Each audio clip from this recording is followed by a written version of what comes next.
Salam alaikum, bienvenue à tous dans ce nouvel épisode de Mes Bricolos, épisode numéro 2 de la saison 4. Comment ça va les copains? J'espère que tout va bien pour vous. Et comment vont mes bricologistes?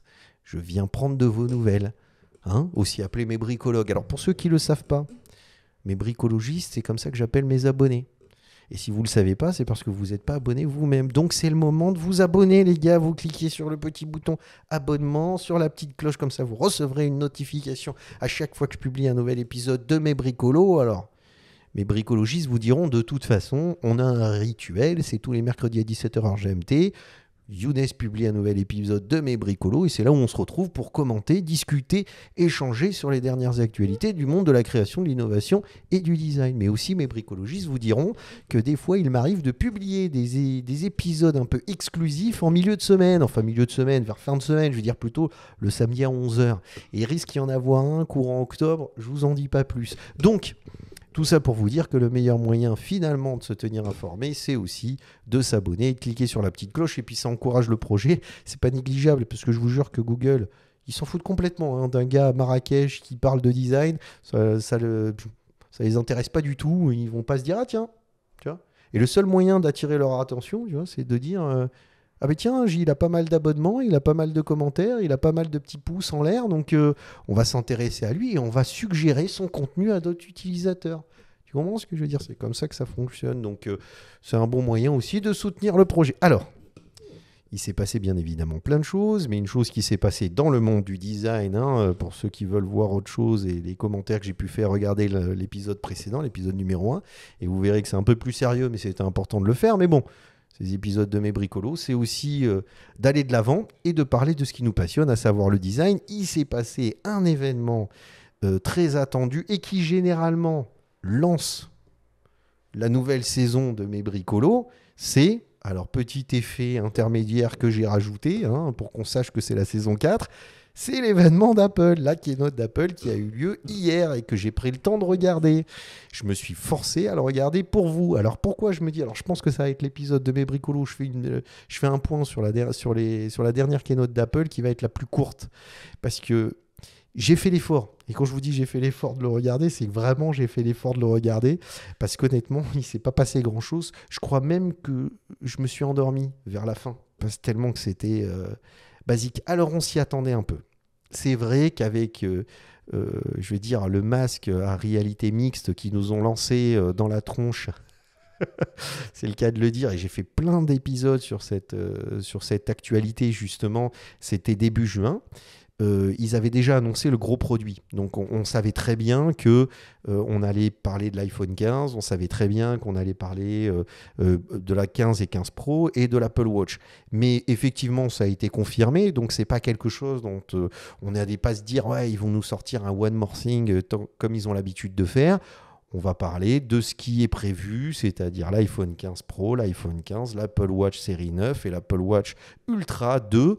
Et ils ont rajouté cette notion de carbone neutral, donc c'est-à-dire du fait qu'ils cherchent vraiment à être éco-responsable et d'être efficient dans le sens zéro carbone pour 2030. Et on va regarder, parce que je pense que c'est un sujet qui ne va pas être beaucoup abordé, mais que je trouve très intéressant. Alors pour passer très vite, comme je vous dis, il n'y a pas grand-chose à dire, c'est la même forme, c'est quasiment le même design, il sera très difficile de faire une différence, surtout si vous possédez une coque, parce que généralement on met toujours une coque sur un iPhone, en tout cas moi c'est le cas puisque j'ai le 14 Pro et je ne vis pas sans ma coque parce que j'ai pas envie d'abîmer mon téléphone, vu qu'il coûte un bras, généralement quand tu te l'achètes, c'est que tu as envie qu'il dure au moins 3-4 ans, tu vois, minimum, moi les miens ils durent 6 ans, donc je l'ai remplacé, ça faisait 6 ans que j'avais l'ancien, donc pour vous dire que finalement, on va pas voir ça. Mais quand on est designer produit comme moi, quand on est passionné par le design, on doit reconnaître l'excellence dans le travail de design produit chez Apple. C'est absolument faramineux. Le sens du détail, le sens de matière, de la fabrication. Et je peux vous dire que ça paraît simple, mais c'est très très compliqué. Moi, je sais qu'avec les artisans marocains, je dessine beaucoup de meubles et je fabrique beaucoup de meubles. Et ils ont un savoir-faire qui est extraordinaire. Ces artisans ont une maîtrise de la matière qui est juste à tomber par terre. Et bien, je peux vous dire que arriver à cette finition et à ce détail, c'est très compliqué. Quand on veut vraiment aller loin dans dans la maîtrise des matériaux, de l'assemblage, etc. C'est vraiment compliqué. Et on doit reconnaître, alors c'est vrai que pour quelqu'un qui n'est pas sensibilisé, il va plutôt s'intéresser au nouveau processeur, à l'écran qui est plus lumineux, enfin je vous passe un petit peu les informations, etc. Nouveau processeur qui est celui de l'année dernière, qui est la version Pro, et c'est juste qu'ils l'ont transféré. C'est comme si tu avais pris l'iPhone 14 Pro et qu'ils t'en font l'iPhone 15. Tu vois ce que je veux dire? Mais bon, en gros, si on est vraiment par contre designer et qu'on est passionné par de beaux produits bien fabriqués, c'est vrai que là, c'est à tomber par terre, hein. Il y a des effets de matière, des effets de couleur, des effets de texture qui sont incroyables. À part ça, j'ai rien à dire sur le produit. Il est plus puissant, il est plus rapide, il a un écran qui est beaucoup plus lumineux. Et puis, patati, patata, la meilleure eau, c'est celle que tu bois. Donc voilà, à part ça, rien de bien spécial. On part sur l'iPhone 15. Là, ils nous ont fait pareil, une leçon de design produit avec du titanium, du verre, de l'assemblage. Alors, ils ont fait un traitement de surface qui permet de colorer le titanium, ce qui par défaut ne peut pas être fait. Parce que sinon ils n'avaient pas un choix de couleur à proposer. Je suis très sceptique parce que chaque fois qu'il y a un traitement de surface, on en a déjà parlé dans des épisodes de mes bricolos précédents, chaque fois qu'on fait un traitement de surface, vernis, ce que tu veux, ça ne dure pas dans le temps. Donc je me pose la question, qu'est-ce qu'ils ont fait? Traitement chimique, traitement de surface. Ils en ont parlé brièvement, mais bon, c'était le moment où je m'endormais un petit peu et je me suis réveillé. Mais qu'est-ce qu'ils ont fait comme technique de teinte pour permettre d'avoir des couleurs sur le titanium? Je ne sais pas. Mais à ce moment-là, la question, c'est est-ce que ça va durer dans le temps? Parce que l'iPhone 14, ce qui est sûr, c'est que c'est éprouvé. Et on sait qu'il y a vraiment une bonne tenue de la couleur. Je fais confiance à Apple pour ça, parce qu'à mon avis, ils ont dû tester, retester. C'est peut-être même pour ça que la version Titanium a mis du temps à sortir, parce qu'on s'attendait à ce qu'elle sorte un peu plus tôt. Mais en attendant, je suis très curieux de voir comment ça va durer dans le temps. Et ça, il n'y a que le temps qui pourra nous le... Et puis alors après, bien évidemment, on se retrouve avec les mêmes ingrédients, une puce plus puissante, des capteurs photo plus larges, etc., etc. Donc ça marche mieux, l'écran est plus lumineux. Et voilà, encore une fois, et patati et patata, la meilleure eau, c'est celle que tu bois. Donc, j'ai envie de te dire, ok, voilà, on a fait le tour, on a tout vu, on pourrait faire la même chose avec les Apple Watch. Si, tu vas me dire, je vous entends là sur votre canapé ou peu importe où vous êtes pour regarder ces épisodes de mes bricolos. Ouais, mais l'USB-C, oui, c'est vrai, l'USB-C, ils ont rajouté sur le téléphone, alors je ne sais pas si on peut le voir sur ces photos. Alors oui, l'Action Control, là, ils ont viré le petit cliquet qui te permet de changer, de mettre en mute ou pas, et puis ils en ont fait un bouton où tu peux paramétrer ça comme tu veux. Très bien, on s'y attendait aussi. Mais je veux dire, le gros truc, c'est qu'ils ont mis l'USB-C comme connecteur principal. Ben voilà, on le voit là, ce qui rend compatible avec tous les MacBook Pro et les MacBook Air, ce qui permet de rendre compatible avec les iPad Pro. Et je pense que toute la gamme, tout ce qui reste, va devenir aussi USB-C. C'est une obligation gouvernementale que l'Europe a imposée. Et donc, finalement, ce n'était pas aux États-Unis, mais l'Europe l'a imposée. Donc, Apple a été contraint, sinon ils ne pouvaient pas vendre leurs produits en Europe, ce qui est quand même une part de marché très importante pour eux. Donc, ils ne pouvaient pas. Donc, ils ont été obligés de le faire. Je pense que sinon, on serait toujours au Lightning pourri de chez Apple. On est passé à l'USB-C. Maintenant, l'USB-C, on a des nouvelles versions qui permettent des transferts de données très importantes. Ils ne l'ont fait que pour la version 15 Pro, ce qui est bizarre. Je veux dire, autant profiter pleinement de l'USB-C et d'autoriser des transferts de data bien supérieurs que celles de la version 15 de base. Je n'ai pas compris leur move là-dessus. Et pareil, il n'y a pas de recharge rapide. C'est-à-dire maintenant, tous les téléphones ont un système en utilisant l'USB-C qui est l'avantage de l'USB-C d'avoir la recharge rapide, c'est-à-dire des téléphones qui en 30 minutes, 15, 20 minutes, 30 minutes reprennent 90% d'énergie. De chargement, et eux n'ont pas fait. On est toujours sur les mêmes débits de recharge que sur les anciens iPhones. Pourquoi s'arrêter là quand tu installes un USB-C sur ton téléphone? Je ne comprends pas. Mais bon, en l'occurrence, je veux dire, à part ça, je vous dis, c'est vraiment une leçon de design produit pour les passionnés de design produit. C'est vraiment une leçon de design produit parce que les mecs, c'est vraiment magnifique ce qu'ils ont fait, traitement de matière, couleur, texture, etc. etc.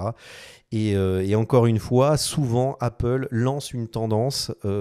C'est pour ça que c'est important quand on est designer de regarder les keynotes, non seulement parce que c'est des leçons de présentation de produits, parce que le design, c'est aussi beaucoup de présentation de ses projets.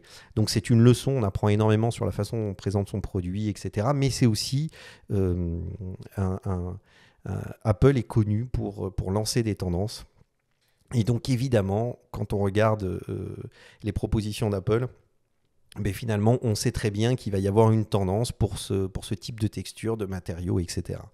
D'accord ? Maintenant, on va s'arrêter sur ce que j'ai noté, c'est-à-dire la neutralité carbone prévue en 2030, qui était vraiment le fer de lance d'Apple qui nous avait lancé, enfin le fer de lance qui nous avait lancé, mais tu as compris, qu'ils avaient commencé à initier il y a quelques années, et notamment ils nous avaient fait tout un patafouin sur le toit de l'Apple Park, où justement la nana qui est quand même un peu a failli faire effondrer le bâtiment, enfin pour ceux qui n'ont pas la ref, allez voir cette keynote, vous allez voir, où il nous disait voilà, on vous a enlevé les chargeurs, mais c'est pour votre bien de la boîte, parce que justement le chargeur on en a trop, c'est compliqué à fabriquer, ça augmente le poids de l'objet qu'on doit vous envoyer, ça utilise des matières, donc pour préserver la planète, si vous voulez le chargeur, par contre, vous pouvez l'acheter. Mais il ne sera plus livré gratuitement avec les iPhones, mais ça, on fait ça pour la planète. Déjà à l'époque, dans l'épisode de Mes Bricolos, ça m'avait fait beaucoup rire, parce que comment utiliser, j'allais dire, le discours écologique pour une stratégie une stratégie de vente, une stratégie de marketing, en fait, tout simplement. C'est une stratégie comme marketing à fond la caisse. On n'était pas dupe de cette histoire. Ça nous a fait rigoler, mais à moitié, parce que finalement, après, tout le monde se galère pour avoir des chargeurs. Et finalement, c'est pas qu'ils arrêtent de les fabriquer, c'est juste qu'il faut que tu les achètes. Donc, tu vois, c'était un peu bizarre. Mais là, force est de constater qu'ils ont vraiment mis en place une stratégie écologique qui est le grand sujet de cette année post-Covid. On se retrouve avec cette problématique écologique qui est très d'ailleurs commentée, qui n'est pas unanime. Donc ça aussi, il faut prendre conscience du fait que la probabilité écologique, enfin la question, pas la probabilité, la question écologique n'est pas unanime.